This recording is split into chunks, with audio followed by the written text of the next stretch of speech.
제 마태복음 14장에 이르러서 새로운 한 단원이 시작되게 되는데, 바로 헤롯이 예수님을 죽은 세례 요한이 부활해서 돌아온 것이라고 말한 것이 예수님의 귀에까지 들어오게 되었다라고 하는 내용으로 시작하고 있습니다. 아시다시피 세례 요한은 무고하게 그리고 부당하게 죽임을 당했습니다.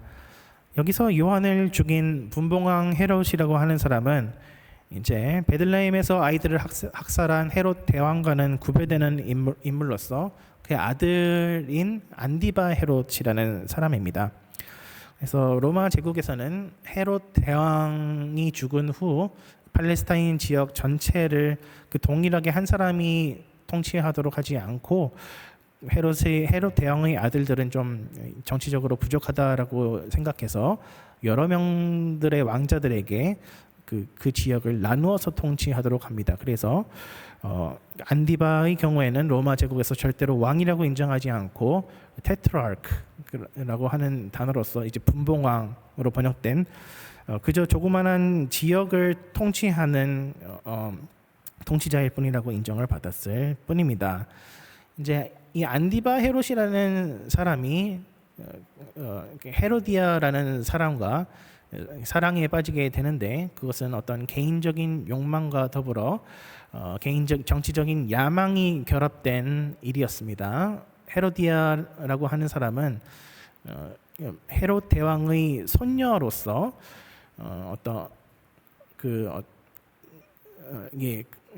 필립 1세라고 하는 사람의 부인이었고, 이제 그 헤로디아라고 하는 인물은 그의 아버지 헤롯 2세라고 하는 사람과 그의 어머니 메림마라고 하는 그 사람이 이제 헤롯 대왕에게로부터 정치적인 의심을 받아서 독살을 당하게 됩니다. 그래서 헤로디아는 이제 헤롯 대왕의 가문에서 완전히 나락에 떨어진 처지에 돼 있다가 이제 빌립 1세 자기 삼촌한테 굉장히 복잡합니다. 그래서 헤로디아도 그런데 그 결혼했던 그 빌립 1세라고 하는 사람도 나중에 헤롯 대왕의 어떠한 미움을 받아서 정치적으로 몰락해서 완전히 그 은둔 생활을 하고 있는 가운데에서 이제 그 안디바 헤롯과 헤로디아라는 이 두 명의 정치적인 야욕이 서로 맞게 된 거죠. 그래서 안디바 자신도 어떤 헤롯 가문 내에서 영향력을 높이기 위해서, 그리고 헤로디아도 마찬가지로 헤롯 가문 내에서 자기의 어떤 영향력을 높이기 위해서 서로 결혼을 하기로 하는데, 문제는 각자에게 배우자가 있었다라고 하는 것이 문제였고, 그 과정에서 각자의 배우자와 이혼을 하고 재혼을 하게 되는 그러한 엄청 이상한 과정을 거치게 됩니다.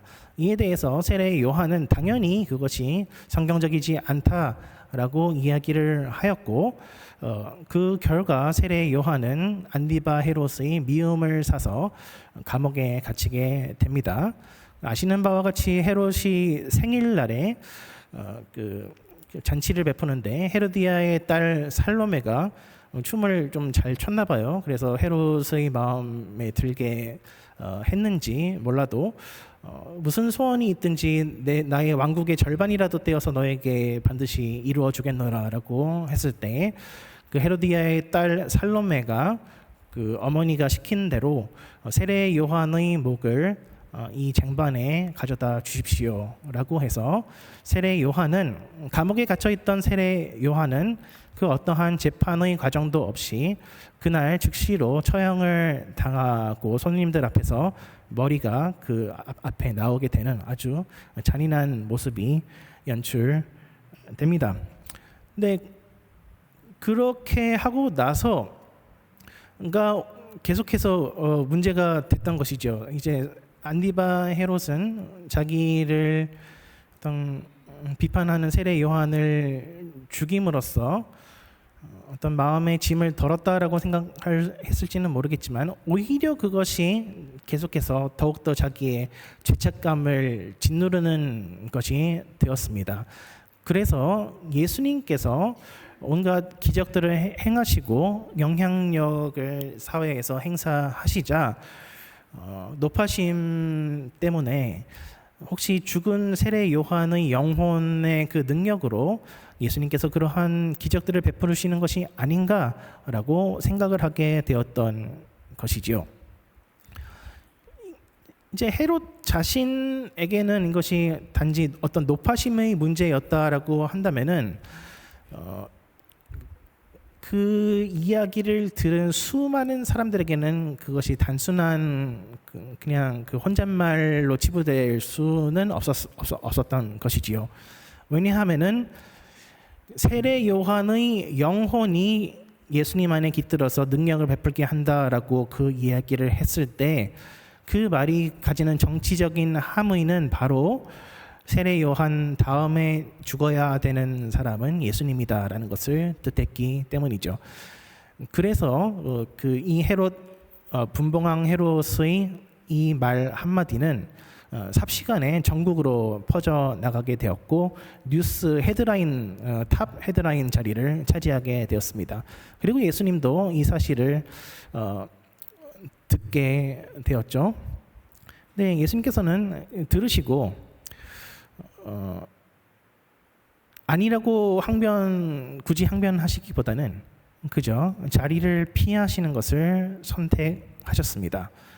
그래서 예수님께서는 배를 타시고 저 멀리 베세다 지역으로 떠나시는데 분봉왕 안디바 헤롯의 통치 지역은 갈릴리 지역 나사렛을 포함하여서 북서부 지역이었고 예수님께서 배를 타고 떠나신 베세다라고 하는 지역은 또 다른 분봉왕 다른 필립이라고 하는 다른 헤롯의 아들이 통치하고 있던 갈릴리 북동쪽 지역이었습니다. 예수님께서 배를 타고 그저 자리를 피하고 조용히 지내시려고 했습니다. 그런데 군중들의 마음은 그렇지가 않았던 것이죠. 이제 헤롯의 다음 타겟이 예수님이 될 거라고 하는 이 정치적인 메시지 때문에 예수님을 따르던 수많은 군중들의 심정이 어떠했을지 한번 상상해 보십시오.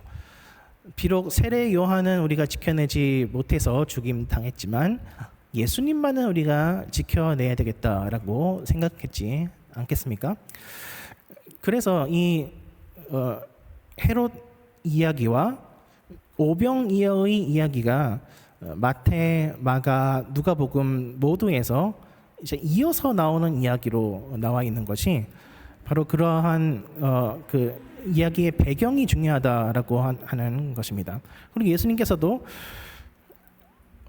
배를 타고 저 멀리 베세다 지역으로 가는데 사람들이 자꾸 따라와요. 배를 타는데도 불구하고 눈으로 배가 어디로 가는지 계속 따라가는 거죠. 그리고 걸어서 갈릴리 호수를 거의 반바퀴를 가가지고 그것도 5,000명 성인 남성 5,000명이나 되는 사람이 그렇게 열심히 예수님을 따랐던 이유는 바로 예수님을 지키려고 했던 것도 있고 그리고 예수님께서 특별히 이 무리만큼은 불쌍히 여겨서 정말로 밥이라도 한번 먹여주고 싶다라고 생각하게 되신 그 이유도 세례 요한이 그렇게 불쌍하게 당했던 것과 그리고 무리들이 정말 목자 없는 양과 같이 방황하고 있는 것을 보았기 때문이라고 할 수 있습니다. 네, 예수님께서 이 백성들에게 하신 일이 굉장히 특이하죠. 예수님은 헤롯은 뭔가 대단히 오해를 하고 있다라고 하지 않으셨고 헤롯을 대항하기 위해서 이 시대의 진정한 영적인 정치적인 리더십이 부재하기 때문에 내가 나서겠다. 너희는 나를 따르라. 너희 5,000명부터 나의 첫 인민으로 받아주겠노라라고 하시지도 않으셨고 그저 하신 것은 밥을 해주시는 것이었습니다. 그런데 아시다시피 예수님께서 이 5천 명에게 여자와 어린이를 포함해서 한 2만 명으로 추정되는 사람들에게 베풀어 주신 그 식사는 사실 별 볼 일 없는 보리떡 5개와 물고기 2마리, 팔레스타인 지역 그 갈릴리 호수 지역의 일반 서민들이 먹는 그 식사를 제공했던 것인데요. 그런데 그 음식의 그 메뉴보다 더 중요했던 것은 음식이 그 서빙되는 방식이었다라고 할 수 있습니다. 광야길 한가운데서 성인 남성만 5천 명이었던 군중은 아마 하루 종일 식사를 제대로 하지 못했을 것입니다. 그래서 제자들은 예수님께 이 사람들 곧 있으면 해가 지는데 먹을 것이 보아하니 없사온데 마을에 좀 보내어서 먹을 것을 좀 사 먹게 하십시오라고 제안을 합니다. 그때 예수님께서는 오히려 너희가 먹을 것을 주어라라고 말씀하십니다. 안 그래도 예수님께서 헤롯의 레이더망에 걸려서 사람들이 제자들이 심란해하고 있는데 이제 제자들에게 너희가 먹을 것을 주어라라고 말씀하신 것은 제자들의 입장에서는 어쩌면 너무하다라고 생각될 수 있을지도 모르겠습니다. 그런데 예수님께서는 너희가 먹을 것을 주어라라고 말씀하신 후에 제자들이 먹을 것을 구해올 수 있는 방법을 제시하시고 그들이 또 성공할 수 있을 때까지 기다리신 것이 아니라 너희가 먹을 것을 주라라고 말씀하신 것이 무색할 정도로 본인이 직접 나서서 일을 해결하십니다. 여기서 우리는 예수님께서 말을 함부로 뱉는 분이 아니시라는 것을 염두에 둘 필요가 있는데요. 실패할 것을 아시면서도 굳이 너희가 먹을 것을 주라라고 말씀하신 의도가 무엇인지 한번 생각해 볼 필요가 있습니다. 그것은 바로 이제 본격적으로 예수님께서 십자가를 지실 그 여정을 시작하게 되시는데 예수님께서는 언제든지 정부 당국자들에게 체포당해 사라지실 수 있으시며 예수님께서 하시던 그 일들을 곧 제자들이 도맡아서 해야 될 수도 있다라는 것을 가르치기 위해서였습니다. 그리고 14장을 기점으로 유독 예수님께서 혼자 계시려고 하고 또 제자들을 따로 보내버리는 그러한 장면들이 나오는 것도 예수님께서 어떠한 이별 여행을 준비하고 계시다라는 것을 추측해 합니다. 이러한 이별 여행의 일환으로 예수님을 따르던 5천 명의 백성들은 또한 특이한 어떤 주문을 받습니다. 19절에는 무리에게 명하여 잔디에 앉히셨다라고 되어 있는데 여기서 앉다라고 사용된 이 단어는 이제 그 헬라어에서 그리스 로마 문화권에서 반쯤 누워서 밥을 먹는다라고 하는 그런 표현입니다. 제가 유튜브로 이제 여기 베세다 지역이 어떤지 예수님께서 오병이어의 기적을 일으키신 곳이 어떠한지 한번 살펴보았는데요. 굉장히 황량하더라고요. 미시간 해변을 보시면은 어떤 모래밭이 아름답게 꾸며져 있는 곳도 있지만 이제 갈대밭도 있고 죽은 나무가지도 막 있고 그러한 모습을 종종 발견하게 되는데 마찬가지로 이 베세다 지역 역시 뭔가 낮게 어떤 평원처럼 그 식물들이 자랄 수 있는 뭐 그런 낮은 평원이 있기는 한데 그렇게 깨끗해 보이지는 않더라고요. 거기서 어떻게 누워서 식사를 할 수 있을까라고 생각이 들었습니다. 근데 어쨌든 2000년 전이니까 2000년 전에는 깨끗한 잔디밭이었을지도 모르죠. 그래서 그랬을 것이라고 아마도 그랬을 것이라고 생각하고 치더라도 예수님께서는 5천 명이 되는 사람한테 혹은 2만 명이 되는 사람들한테 먹을 것이 아무것도 없는데도 불구하고 갑자기 잔디밭에 누우라고 지시하신 것입니다. 그리고 사람들은 예수님의 말씀에 순종하여서 기꺼이 즐거운 마음으로 잔디밭에 누워서 식사 준비를 합니다. 아직 아무것도 없음에도 불구하고 예수님은 무엇인가 있는 것처럼 생각하라라고 하시며 이어서 예수님께서 떡에 축사하시고 제자들에게 나누어 주니 5천 명이 배불리 먹고 12광주리가 남는 기적이 일어났다고 합니다. 요한복음에서는 5천 명을 먹이신 이 사건이 일종의 성찬식과 같다라고 말씀합니다. 예수님의 살과 피가 참된 양식이요 참된 음료라고 예수님께서 설명하십니다. 그런데 오늘날 우리도 성찬식에 참여할 때에 어떠한 인지 부조화가 생깁니다. 너희가 먹을 것을 주어라 라고 명령하셨으니 교회에서 성찬의 떡과 잔을 베풀지만 가톨릭 교회와는 다르게 우리는 그것을 예수님의 육체라고 생각하지는 않습니다. 성찬을 베푸는 입장에서도 성찬을 받는 입장에서도 뭔가 있다라고는 생각하지만 그것이 육체적인 의미에서 존재한다라고 생각하지는 않습니다. 그러나 두세 사람이 예수님의 이름으로 모인 곳에는 예수님께서 그들 가운데 반드시 함께 계신다라고 말씀하셨습니다. 예수님께서는 헤롯에게 지목당하셨을 때에 육체적으로 대응하지 않으셨습니다. 사람들에게 받는 인기를 활용하여서 정치 세력을 형성하지 않으셨습니다.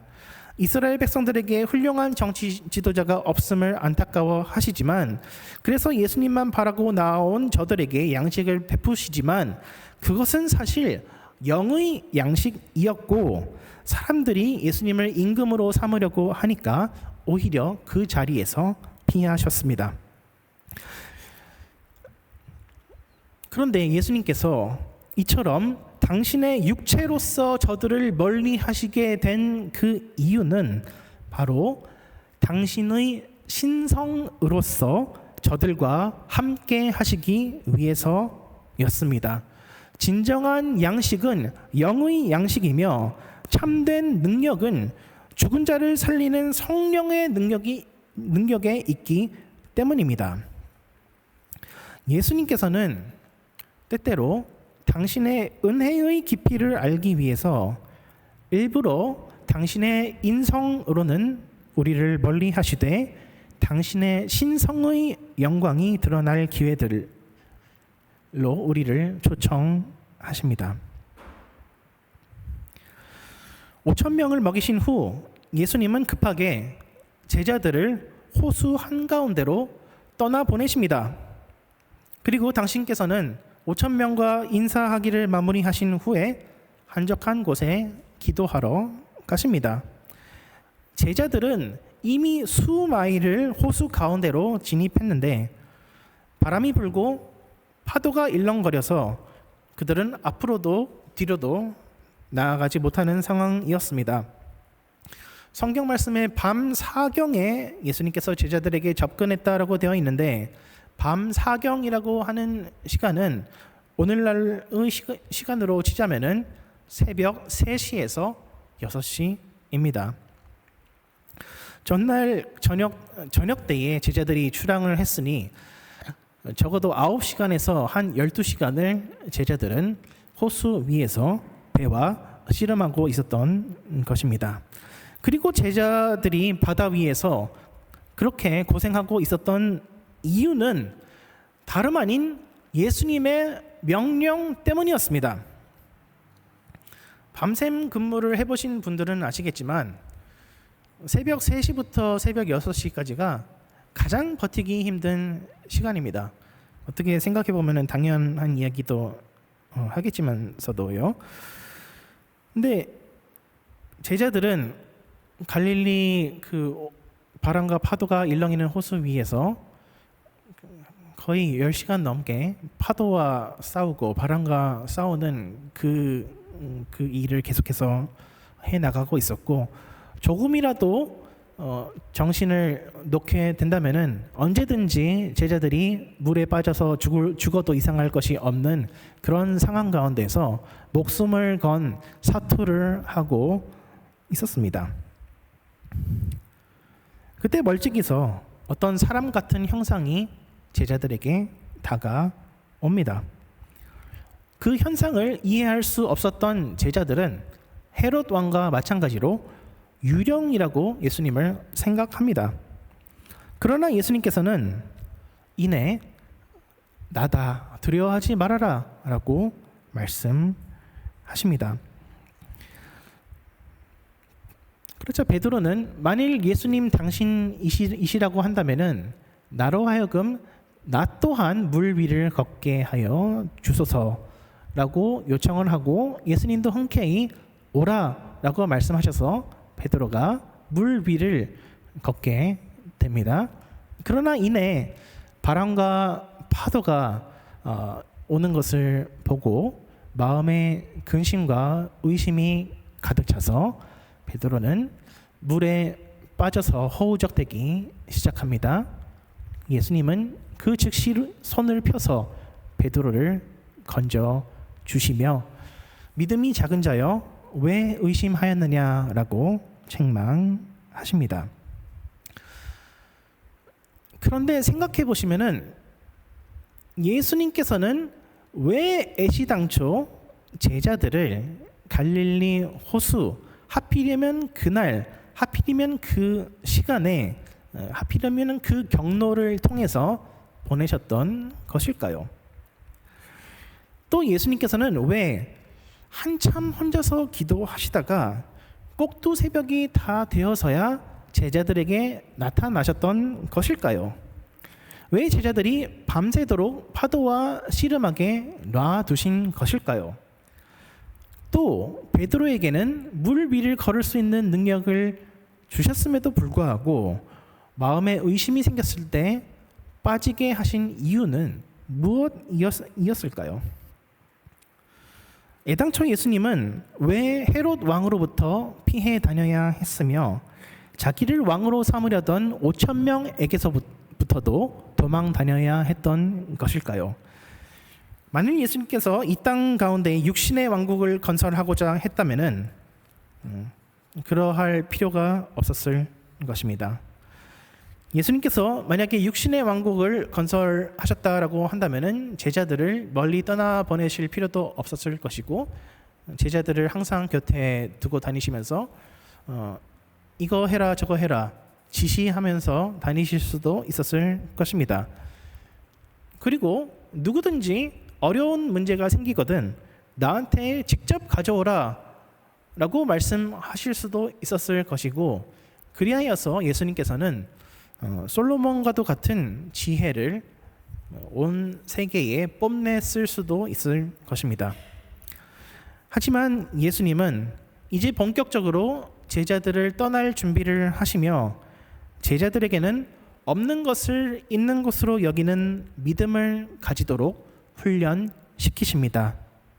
베드로가 가져야 했던 믿음은 자기의 눈앞에 펼쳐지는 재난의 상황 가운데서도 자기를 물 위로 걸으라고 부르신 분이 바로 천지를 주관하시는 예수님, 하나님의 아들로서의 예수님이시며 그 예수님께서 모든 상황을 통제하고 계시고 책임져 주신다라고 하는 것을 그는 믿어야 했습니다.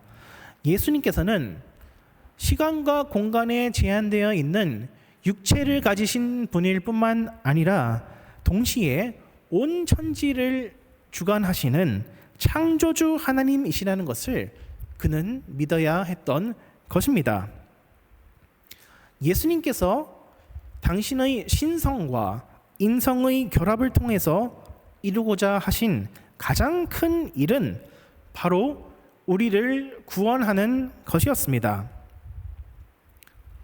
안셀름이라는 중세의 신학자는 쿠르 데우스 호모, 하나님은 왜 인간이 되셨는가라는 그 책에서 인간의 몸을 입으신 예수님께서 참 하나님이셔야 했던 이유에 대해서 설명합니다.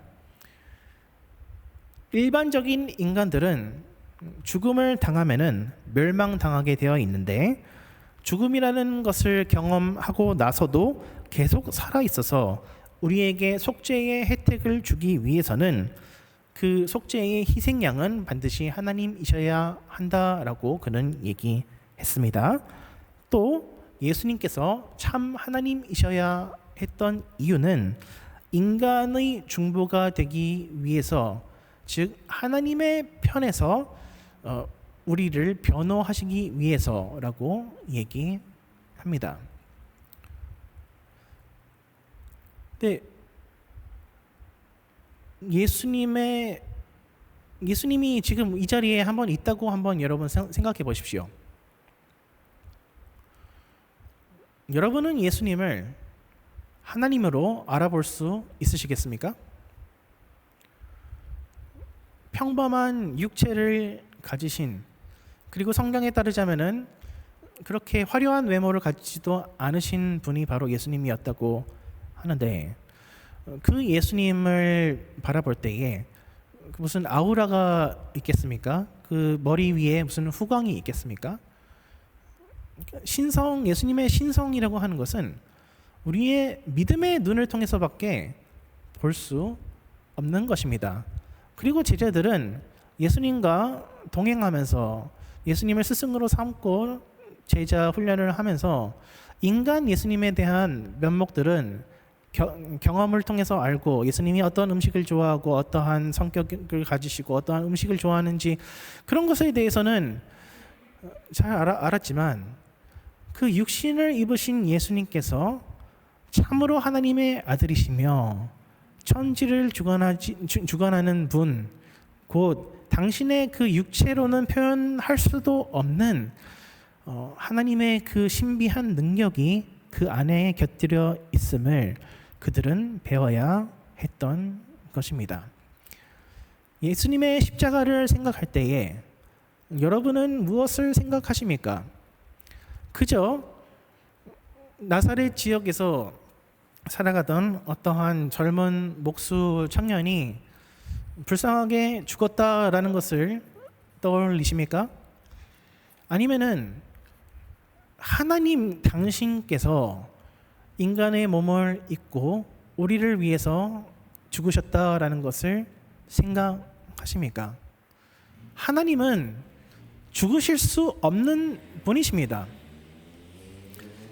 그러한 하나님께서 기적적으로 어떻게 인간의 몸을 입으시고 우리를 위해서 죽으셨는데, 하나님이 나를 위해서 죽으셨다? 라고 하는 것은 인간의 머리로는 도무지 설명이 되지 않습니다. 하나님이 나를 위해서 죽으셨다라고 하는 것은, 그것은 우리에게 무한한 은혜가 주어진다라는 것을 알려주기 위해서이며, 우리의 구원이 그만큼 확실한 근거를 가지고 있다라는 것을 이야기하고 있는 것입니다. 그 어떠한 사람이 나를 위해서 대신 죽었다라고 한다면은 그것은 인간적인 어떠한 구원이지요. 그러나 하나님 당신께서 나를 위해서 죽으셨다라고 하는 것은 죄인된 우리로서 감당할 수 없는, 이해조차 할 수 없는 그러한 은혜입니다. 그리고 우리의 신앙이 바로 서기 위해서는 단지 인간 예수가 우리를 위해서 죽으셨다라는 것을 이해하는 것을 넘어서 인간이자 동시에 100% 하나님이신 하나님의 아들 예수 그리스도께서 우리를 위해서 죽으셨다라고 하는 그 눈에 보이지 않는 신비를 이해하려고 노력할 때에만 우리의 신앙이 바로서게 될 수 있다, 우리의 신앙이 성장하게 될 수 있다라고 하는 것입니다.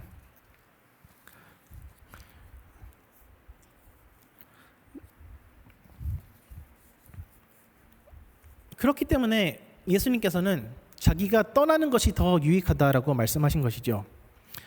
예수님께서 떠나시지 않으셨다, 승천하시지 않으셨다라고 한번 상상해 보십시오.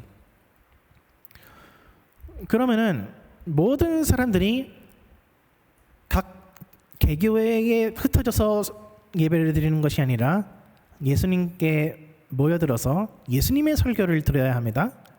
그리고 모든 사람들은 각자 교회에서 신앙 훈련을 받는 것이 아니라 예수님께 제자 훈련을 직접 받아야지만 뭔가 인정을 받을 수 있지 않을까요? 근데 그 수많은 사람들이 어떻게 한 장소에 모여서 예배를 보며 그 수많은 사람들이 어떻게 예수님께로부터 직접 제자 훈련을 받을 수 있는 사람이 몇이나 되겠습니까? 무슨 일이 생기면은 목사님 당신이 무엇이라고 말씀하시든지 간에 나는 예수님께 한번 직접 물어봐야 되겠습니다. 이렇게 생각하는 사람들도 분명히 있을 것입니다. 그러나 예수님은 제자들에게 이제는 너희가 먹을 것을 줄 차례가 조만간 오게 될 것이다 라고 말씀합니다. 우리는 예수님의 육신의 부재가 때로는 어색하게 느껴지기도 합니다. 우리는 눈에 보이는 지시사항과 추적 가능한 성장 궤도가 있었으면 좋겠습니다. 그러나 예수님은 오히려 우리를 바람과 파도가 일렁이는 바다 한가운데로 내모시며 때로는 밤이 새도록 나타나지 않으실 때도 있습니다. 인생의 어려운 시절을 지나고 있을 때에 우리는 하나님께 버림받았다라고 느끼기도 하며 아니면 차라리 우리가 무슨 귀신의 장난에 놀아나고 있다라고 생각하기를 더 편해할 수도 있습니다. 그러나 고난이야말로 예수님의 메시아됨을 완성시키는 것이었으며 고난이야말로 그리스도인의 그리스도인됨을 완성시키는 도구입니다. 예수님께서 십자가 고난을 당하시지 않았다고 한다면은 예수님께서 하실 수 있던 것은 단지 이 땅 가운데에 육신의 왕국을 건설하는 것뿐이었습니다. 그러나 육신의 왕국은 언제든지 칼의 힘이나 돈의 힘으로 무너뜨려질 수 있습니다.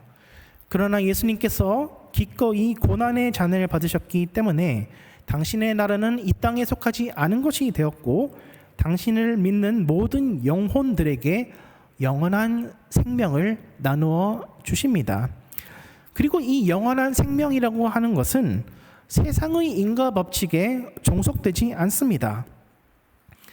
그것은 약육강식의 논리를 초월하는 것입니다.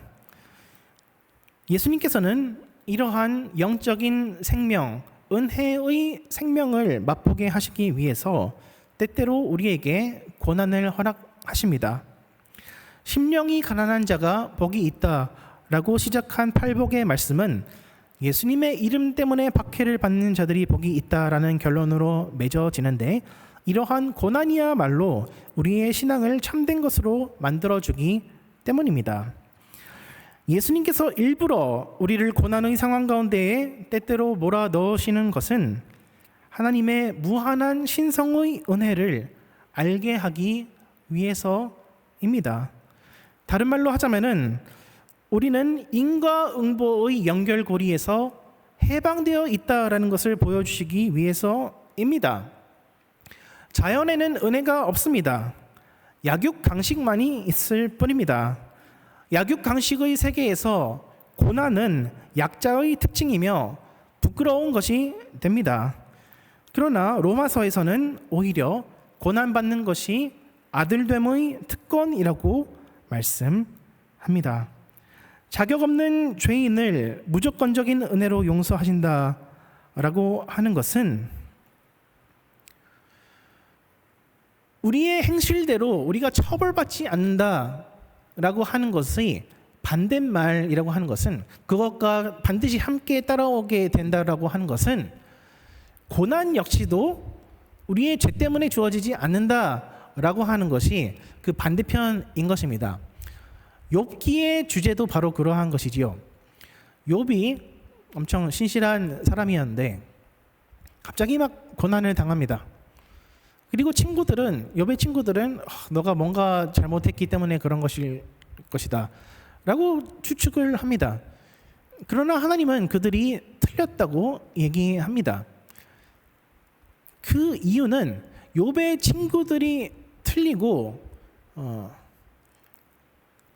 욥의 고난이 신비로 남아 있는 이유는 세상에는 단지 인과응보의 연결고리로만 연결되어 있는 논리 체계가 있는 것이 아니라 그것을 넘어서는 논리의 체계, 곧 십자가의 은혜의 논리 체계가 있기 때문입니다. 그러므로 예수님을 믿는 사람들에게는 고난이 주어진다고 하더라도 그 고난이 우리의 존재 가치를 하락시키는 것이 아니라 오히려 우리의 자녀됨을 확인하는 계기가 되는 것입니다. 믿음은 바라는 것들의 실상이요 보이지 않는 것들의 증거라고 합니다. 그러나 우리는 너무나도 자주 보이지 않는 것들보다 눈에 보이는 것들을 신뢰하는 경향이 있습니다. 우리의 구원, 우리의 제자됨, 우리의 행복한 미래, 우리의 성공적인 인생은 우리의 인생을 가로막는 바람이나 파도가 전혀 없는 것에 있는 것이 아니라 오직 우리를 물 위로 걸으라고 부르시는 예수님의 부르심에 달려 있습니다. 베드로전서 2장에서 말씀합니다. 부당하게 고난을 받아도 하나님을 생각함으로 슬픔을 참으면 이는 아름다우나 죄가 있어 매를 맞고 참으면 무슨 칭찬이 있으리요? 그러나 선을 행함으로 고난을 받고 참으면 이는 하나님 앞에 아름다우니라. 이를 위하여 너희가 부르심을 받았으니 그리스도도 너희를 위하여 고난을 받으사 너희에게 본을 끼쳐 그 자취를 따라오게 하려 하셨느니라. 물 위를 걸으시며 파도를 잠잠케 하시는 예수님을 본 제자들은 예수님께 경배합니다. 고난 가운데에 예수님께 경배하시기 바랍니다. 고난은 내 존재의 가치를 증명하기 위해서 주어진 것이라고 보기에는 너무나도 아픈 것일 수도 있습니다. 작은 고난이라고 할 때에는 우리의 힘으로 극복할 수 있는 고난이라고 할 때에는 하나님이 나를 참 이쁘게 바라봐 주셔서 나에게 이러한 시련을 주시는구나 허허 웃으면서 털어낼 수 있습니다. 그러나 우리가 살면서 당하는 고난은 사람이 감당하지 못할 것처럼 여겨지는 고난도 얼마든지 있을 수 있습니다. 그럴 때 우리가 할 수 있는 일은 오직 경배하는 일밖에 없습니다. 주신 자도 여호와시요 가져가시는 분도 여호와시니 이 모든 일에 있어서 여호와는 항상 선하십니다 라고 고백할 수 있어야 할 것입니다. 그리고 우리가 그렇게 고백할 수 있는 이유도 바로 예수님의 십자가 안에서 우리가 당신의 신성 안에서 무한한 은혜를 입은 자들이 되었기 때문이니 우리가 살면서 당하는 그 어떠한 고난이라고 할지라도 하나님의 아들이신 예수 그리스도께서 당하신 그 형벌에 비해서는 아무것도 아니라고 고백해야 하기 때문입니다. 이제 제자들은 갈릴리 호수에서 폭풍을 만났을 때에 거기서부터 구원받는 것을 경험했을 뿐이지만 그것은 오히려 앞으로 다가오게 될 예수님의 십자가 고난 그리고 제자들에게도 주어지게 될 박해의 연속인 삶 그것의 맛만 보았을 뿐입니다. 예수님께서 이런 제자들에게 연습시키려고 했던 것은 무엇일까요? 어린아이들은 깍꿍놀이를 하기를 좋아합니다. 자기 눈에 안 보이면은 없는 것으로 생각합니다. 그러다가 엄마나 아빠가 다시 나타나면은 까르르 웃습니다. 그런데 그 웃는 이유가 뭘까요? 참 신기하지 않습니까? 그냥 엄마가 없다가 나타난 게 왜 웃긴 걸까요? 왜 신기한 것일까요? 그것은 바로 자기도 알고 있기 때문입니다. 눈으로는 보이지 않지만 보이지 않는 실체로서 엄마나 아빠가 확실하게 존재하고 있다라는 것을 알기 때문입니다. 그리고 눈에 보이지 않는데도 엄마 아빠가 항상 내 곁에 있다는 것이 너무나도 신기하기 때문에 그렇습니다. 이제 그 아이들이 점차 독립심을 키워 나가게 되어서 성장하게 되는 것이지요. 예수님이 우리 마음 안에 계시다라고 하는 것을 우리는 어떻게 알 수 있습니까? 우리는 때때로 너무나도 쉽게 예수님께서 내 마음에 계시지 아니하신다, 예수님께서 내 삶 가운데서 주관하고 계시지 않는다라고 단정할 때가 너무나도 많이 있습니다. 그러나 하나님은 때때로 우리에게 일부러 고난을 허락하셔서 하나님이 안 계신 것 같은 상황을 보내시기도 하시며, 때로는 우리가 평범한 일상을 살아가는 가운데에서조차 하나님의 임재가 느껴지지 않는 시간들의 연속이 계속되기도 합니다. 그러나 우리 생각으로 하나님께서 계시지 않는다고 해서 그것이 정말로 하나님께서 안 계신 것이 아닙니다. 하나님께서 계시지 않는다고 느껴지는 상황조차도 하나님의 손 안에 있음을 믿으시기 바랍니다. 우리 공동체 내에서 형제 자매들과 교제를 나누는 모든 시간들 속에 예수님께서 살과 피로써 함께 하신다라는 것을 믿으시기 바랍니다. 고난의 순간 가운데서도 하나님은 언제든지 우리를 능히 구원하심을 믿으시기 바랍니다. 하나님께서 우리에게 사명을 맡겨 주실 때에는 반드시 우리 뒤에서 책임져 주실 것이라는 것을 또한 믿으시기 바랍니다. 하늘과 땅의 모든 권세를 내게 주셨으니 볼지어다 내가 세상 끝날까지 너희와 항상 함께 있으리라. 이 말씀에 아멘으로 순종하는 저와 여러분 되시기를 주님의 이름으로 축원드립니다. 기도하시겠습니다. 하나님 아버지, 감사합니다.